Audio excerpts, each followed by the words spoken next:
I'm Jenna Zolmer with an update from CCK regarding the Board of Veterans' Appeals and our recent legal action against VA. CCK recently took legal action against VA by filing several petitions for writ against the board based on the board's lack of productivity regarding the processing of legacy and AMA appeals. Our goal is to ask the court to force VA to more effectively process these cases and eliminate needless delays plaguing the VA benefit system. Just yesterday, CCK received notice of an order from the court regarding one of these petitions for writ.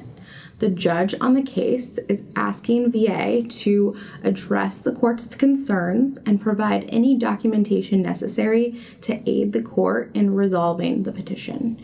VA must respond within 14 days of the order.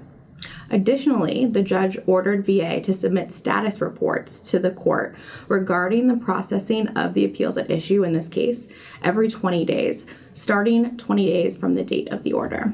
Now, seemingly in response to CCK's legal action, as well as criticism from other veterans advocates and organizations, the board has restructured the appeals metrics page on its website. In particular, the website now addresses some of the main questions and arguments that CCK has made in its petition. Despite these changes, however, the information is still misleading and inaccurate. First, the board has not addressed the primary complaint in our writs, that they were violating the law and how they decided cases out of order. Additionally, the board has hired many VLJs that are simply not able to do the job on day 1 or even on day 100. There is significant blame placed upon everyone but the board for their delays.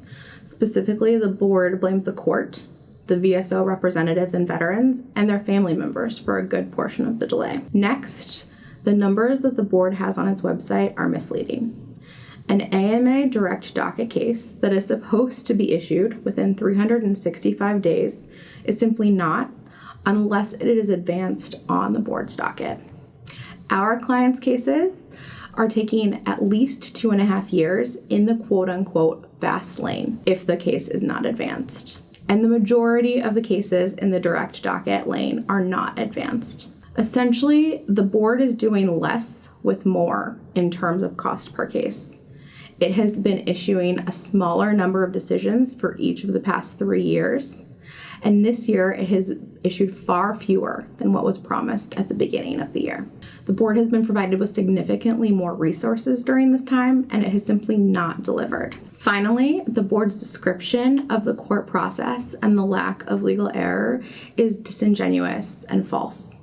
Remands from the court are premised on the board's legal error in violating 38 U.S.C. 7104.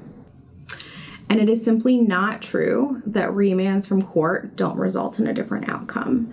Sometimes the outcome is an award, but other times the point of a remand from the court is to force the board to comply with its legal obligations, such as the duty to assist a veteran in obtaining a medical examination. Essentially, the court serves an important function in keeping the board accountable.